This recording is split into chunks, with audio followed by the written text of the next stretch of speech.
சீமா சொல்றது உண்மைதாப்பா. தமிழ் காட்டு மிராண்டி மொழி பழைய உடன்கட்டை ஏறும் வழக்கத்தை நடைமுறைக்கு கொண்டு வர வேண்டும் அப்படின்னு சொல்றாரு. இவன் தான் இந்த ஆள் தான் வந்து பெண்ணுரிமை பேசினவரா?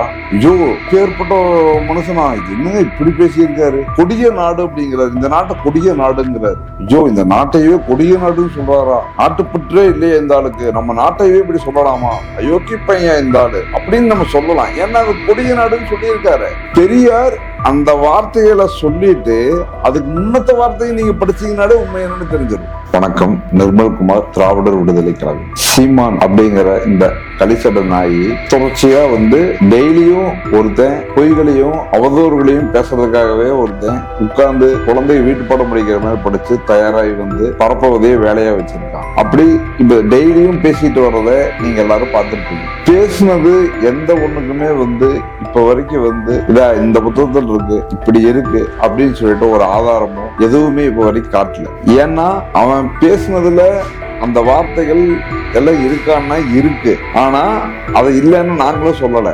ஆனா அந்த வார்த்தை மட்டுமே இருக்கா அப்படின்னா கிடையாது. இன்னைக்கு இருக்கிற இந்த சமூக ஊடக, இந்த நவீன உலகத்துல எந்த ஒன்னையும் உடனே ஸ்கேன் பண்ணி அவனுடைய முகநூல் பக்கம், ட்விட்டர் எதுவும் இல்லை, அவன் அதை போடலாம், அப்படியே முழுசா போடணும். எதுவும் போடவும் மாட்டான். ஏன்னா போட்ட உண்மை என்னன்னு தெரிஞ்சிடும். சரி, இனிமேலும் இவன் என்னென்னலாம் பரப்புவான், சீமானுடைய அப்பன்கள் என்னென்னலாம் பரப்ப சொல்றாங்க அதையும் வந்து பார்ப்போம்.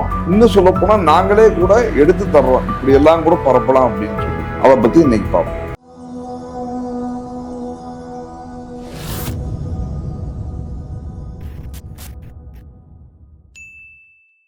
பொதுவா ஒரு நேர்மை, படிச்சவங்க படிக்காதவங்க அப்படின்னு எல்லாம் ஒண்ணும் பார்க்க வேண்டியது இல்ல. பொதுவா ஒரு மனுஷன்னா அவனுக்கு ஒரு நேர்மை வந்து பாத்தீங்கன்னா, ஏதாவது ஒரு ஊர்ல ஏதாவது ஒண்ணு கேட்டா பண்ணாலே, இதேங்க நான் இங்க பார்த்தேங்க, பார்த்துட்டு வந்துதாங்க சொல்றேன், இதை இங்க இருக்குதுங்க, அவர் கூட இவர் நின்று இருந்தாருங்க, இவங்க 2 பேரும் சேர்ந்தாங்க இப்படி பண்ணாங்க அப்படின்னு தான் கிராமத்திலேயே கூட ஆதாரங்களோட சொல்லுவாங்க. பெரிய அளவுல படிச்ச பெரிய டிகிரி வாங்கினவங்க அவள இருக்க மாட்டாங்க. ஆனா ஆதாரத்தோட பேசுறத வந்து ஒரு தன்னை அறிவாளின்னு சொல்லிக்கிறாங்களோ இல்லையோ, அறிவாளியா கூட இல்லாம இருக்கலாம், ஆனா நேர்மை இருக்கும் அவங்க கிட்ட, அந்த மக்கள்கிட்ட நேர்மை தான் முக்கியம். அறிவு பின்னால வளர்த்திக்கலாம். இவங்கிட்ட வந்து அறிவும் இல்லை, நேர்மையும் இல்லை. இப்ப இவன் வந்து பாத்துட்டீங்கன்னா, இவன் என்னென்னலாம் இப்ப பரப்பிட்டு வர்றானோ இப்படியெல்லாம் இவன் பரப்புவான். அல்லது இவனை போன்ற பெரிய பெரிய இவனுக்கு அப்பனா இருக்கானுங்கல்ல, இவனுக்கு வந்து இதெல்லாம் சொல்லி தர்றானுங்கல்ல, எலும்பு துண்டை வீசி சொல்லி தர்றானுங்க பாருங்க, இப்படி போய் பேசுங்க, இப்படி பண்ணுங்க, உங்களுக்கு வந்து எந்த சிக்கலும் வராம ஒரு அதிகாரத்தில் இருப்பவர்கள் உங்களை தொடாமல் இருப்பதற்கு நாங்க பொறுப்பு, உங்களுக்கு வந்து என்ன எலும்பு துண்டு வேணும் அதை நாங்க தர்றோம், எவ்வளவு வேணாலும் போடுறோம், நீ பேசு அப்படின்னு சொல்லிட்டு அனுப்பிச்சுடுறானுங்கல்ல பூணூலுக. அவனுங்க என்னென்னலாம் சொல்லி தர்றாங்களோ அதெல்லாம் இல்லாம நானே வந்து சிலதை சொல்றேன். நீங்க பெரியாரினுடைய எந்த கட்டுரை, எந்த புத்தகம், எந்த தலைப்பெடுத்தாலும் சரி, ஒரு பேரா படிச்சாலே போதும், அதுல இருந்து பெரியாரை வந்து ஐயோ ஏற்பட்ட மனுஷனா இது என்னங்க இப்படி பேசியிருக்காரு அப்படிங்கிற மாதிரியான சில வார்த்தைகளை சொல்ல முடியும். ஆனா பெரியார் இருக்காருன்னு வைங்க, மேடைக்கு வர்றாரு, சகோதர சகோதரிகளே வணக்கம், என்னை கேட்டால் இந்த கொடிய நாட்டில் விதவைகளுக்கு துன்பங்களை இழைத்தவர் நமது ராஜாராம் மோகன் ராய் அவர்கள் என்பதே எனது அபிப்பிராயம், நன்றி வணக்கம் இப்படின்னு சொல்லிட்டு போயிட்டாரா? இப்படி ஏதாவது ஒரு கூட்டத்துல பேசியிருக்காரா? சொல்லுங்க பார்க்கலாம். வணக்கம் சகோதர சகோதரிகளே, தமிழ் காட்டு மிராண்டி மொழி, நன்றி வணக்கம் அப்படின்னு போயிட்டாரா? என்னடா பேசுறீங்க? அப்படி போயிட்டு இன்னொரு கூட்டத்துல வேற ஏதாவது அதனுடைய தொடர்ச்சியா பேசியிருந்தாருன்னா பெரியார், ஓ சீமான் சொல்றது உண்மைதாப்பா, மணியரசன் சொல்றது உண்மைதாப்பா, அப்படி இந்த சீமான்களும் மணியரசன்களும் போல அண்ணாமலை அவன் இவன் சொல்றதெல்லாம் உண்மைதாப்பா அப்படின்னு சொல்லிட்டு நம்மளே கண்டிக்கலாம். தப்புன்னா கண்டிக்க வேண்டியதானே. பெரியார்னா என்ன கண்டிக்க கூடாதா? அப்படியே இல்லை, கண்டிக்கலாம். ஆனா பெரியார் அந்த வார்த்தைகளை சொல்லிட்டு அதுக்கு முன்னத்த வார்த்தையை நீங்க படிச்சீங்கன்னாலே உண்மை என்னன்னு தெரிஞ்சிடும். அதாவது 200வது பக்கத்தில் படித்து விட்டு 250வது பக்கத்தில் போய் அதனுடைய கண்டினியூட்டி பாருங்க.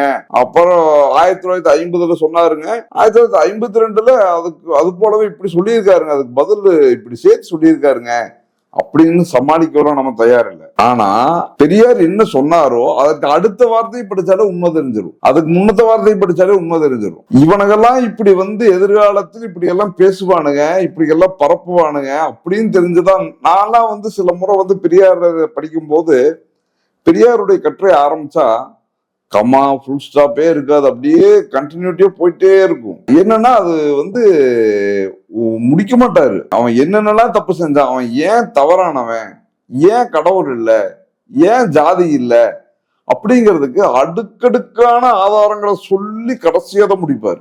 ஏன்னா இவனை போன்ற ஆட்கள் அல்லது இவனுடைய அப்பன்களா இருந்த துக்ளக் சோ போன்றவனுங்கெல்லாம் இப்படி எடுத்து தப்பா பரப்புவானுங்க அப்படின்னு சொல்லிதான் இவர் இப்படி எல்லாம் எழுதியிருப்பாரோ அப்படின்னு சொல்லிட்டு இப்ப நம்மளுக்கு தோணுது. கொடிய நாடு அப்படிங்கிறாரு, இந்த நாட்டை கொடிய நாடுங்கிறாரு. ஐயோ, இந்த நாட்டையே கொடிய நாடுன்னு சொல்றாரா? நாட்டுப்பற்றே இல்லையா இந்த ஆளுக்கு? நம்ம நாட்டையே இப்படி சொல்லலாமா? அயோக்கி பையன் இந்த ஆளு அப்படின்னு நம்ம சொல்லலாம். ஏன்னா அது கொடிய நாடுன்னு சொல்லியிருக்காரு. பழைய உடன்கட்டை ஏறும் வழக்கத்தை நடைமுறைக்கு கொண்டு வர வேண்டும் அப்படின்னு சொல்றாரு. இவன் தான் இந்த ஆள் தான் பெண்ணுரிமை பேசினவரா?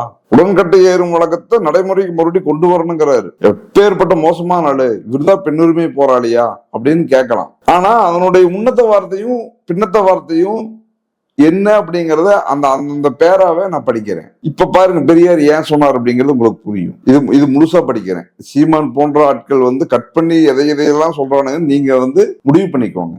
என்னை கேட்டால் இந்த கொடிய நாட்டில் விதவைகளுக்கு துன்பத்தை இழைத்தவர் நமது ராஜாராம் மோகன் ராய் அவர்கள் என்பதே எனது அபிப்பிராயம். ஏனெனில் அவரால் தான் நமது விதவைகள் இருக்கவும் கஷ்டப்படவும் ஏற்பட்டு விட்டது.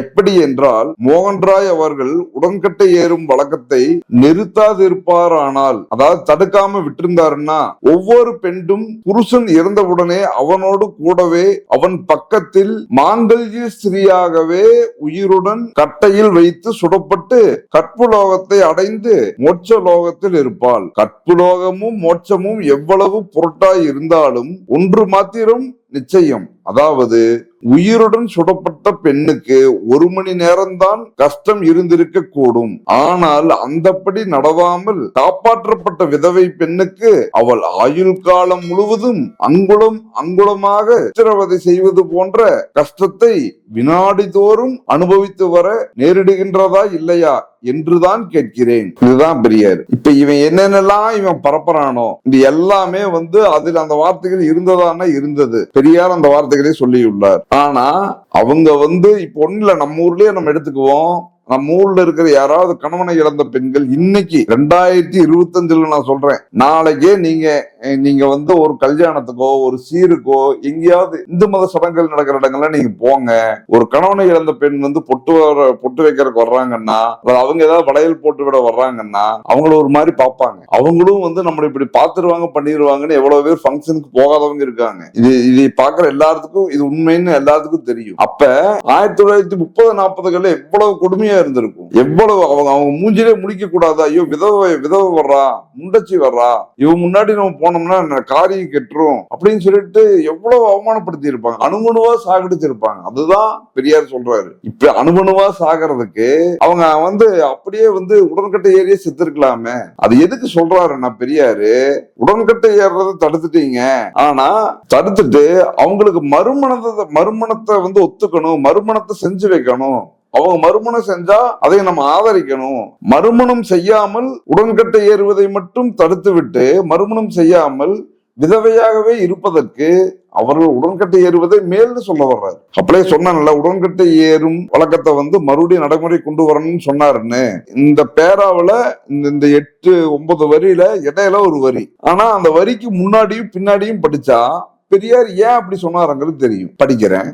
இப்போதும் விதவைகளுக்கு உடனே மனம் செய்ய வேண்டும், மனமில்லாத பெண் இருக்கக்கூடாது என்ற நிர்பந்தம் கொஞ்ச காலத்திற்காவது இருக்க வேண்டும். இல்லையானால் உண்மையான ஜீவகாருண்யத்தை உத்தேசித்து பழைய உடன்கட்டை ஏற்றும் வழக்கத்தையாவது புதுப்பிக்க வேண்டும் என்பதுதான் எனது அபிப்பிராயம். ஏனெனில் விதவை தன்மையை நினைத்தால் வயிறு பற்றி எரிகிறது, நெஞ்சம் கொதிக்கிறது. மனிதனுக்கு தன் பெண் சாதி சமீபத்தில் இல்லாத காலங்களில் போக இச்சை ஏற்பட்டால் உடனே போக மாதர்களை கொண்டு அவ்விச்சையை தணிக்க வேண்டியதும், மிருகங்களுக்கு ஏற்படும் தினவை தீர்த்து கொள்ள மைதான வெளியில் சொரிக்கல் நட்டு வைக்க வேண்டியதும், 32 தர்மங்களில் 2 தர்மங்களாக கொண்டு கோயில்களில் தாசிகளை வைத்தும் கிராமங்கள் தோறும் நத்தங்களில் சொரிக்கல் நட்டும் வைத்திருக்கிறார்கள். ஆனால் இப்பேற்பட்ட ஜீவகாருண்ய அறிவு நமது பெண் மக்களிடம் மாத்திரம் ஏன் காட்ட முடியாமல் போய்விட்டது என்பதை நினைக்கும் போது ஜீவகாருண்ய புரட்டும் 32 தர்மங்களின் புரட்டும் நன்றாய் விளங்கும். அவ்வளவுதாங்க பெரியார். ஒரு ஆண் அவன் பொண்டாட்டி செத்துட்டா அவனுடைய இச்சையை தீர்த்துக்கிறதுக்காக கோயில்கள்ல தாசிகளை வைக்கலாம், வச்சிருக்கணும், அவங்க போய் தீர்த்துக்கணும் அப்படின்னு உன் தர்மத்தில் எழுதி வச்சிருக்கிறைய ஜீவன், 5 ஜீவனுக்கு இப்ப ஒரு சொரிக்கல் நட்டு வச்சிருக்கிற இப்ப இருக்கு எவ்வளவு இடங்கள்ல இருக்கும். அந்த கல்லுகள்லாம் பாத்துட்டீங்கன்னா அந்த அந்த உயிரினங்கள் மாடோ ஆடோ அதுக்கு திணவு ஏற்பட்டுச்சுன்னா அதை தீர்த்துக்கிறதுக்காக கல்லு நட்டு வச்சிருக்கிறைய அந்த 5 ஜீவன் மேல இவ்வளவு ஜீவகாருண்ய அறிவை காட்டி இருக்கிறைய. அதே மாதிரி ஒரு கணவன் இறந்துட்டா அந்த பொண்ணுக்கு ஏன்டா மறுமணம் செஞ்சு வைக்கணும்னு எழுதி வைக்கல, அந்த பொண்ணுக்கு மறுமணம் கண்டிப்பா வேணும், அவங்களும் மனுஷிதானே அப்படின்னு ஏன்டா எழுதல? இதுதான் உன் தர்மத்தினுடைய 32 தர்மத்தினுடைய யோக்கியதையா? இதான் உன் ஜீவகாருண்ய அறிவா? உன் அறிவு ஒரு ஆணுக்கு மட்டும் உன்ற மனிதாபிமானத்தை காட்டுறைய, ஏன் ஒரு ஆடு மாடு நாய்களுக்கு கூட காட்டுறைய, ஏன் பெண்ணுக்கு காட்டல அப்படின்னு சொல்லி கேட்கிறாரு. அப்ப இதை நீ முழுசா படிச்சாதான் தெரியும். உடன்கட்டையை மீண்டும் புதுப்பிக்க வேண்டும் அப்படிங்கறத மட்டும் நீ சொல்லி பாருங்க. பெரியார் எப்படி சொல்லியிருக்காரு, எவ்வளவு மோசமான இந்த ஆள் தான் பெண்ணுரிமை போராளியா அப்படின்னு கேட்டாலும் கேட்கலாம். அவன் அப்படி கேட்பான், அவனுக்கு அதுதான் வேலை. அவனுக்கு வேற என்ன வேலை? நீ இதோட நிறுத்திக்க. உன் வாய் பேச்சு வீரமெல்லாம் வேற எங்கேயாவது வச்சுக்க. சரியா? விவாதத்துக்கு நான் தயார். நீ எப்ப வேணாலும் நீ கோயம்புத்தூர் வா அல்லது உன் ஆளுகள் அனுப்பு, நான் பதில் சொல்றேன்.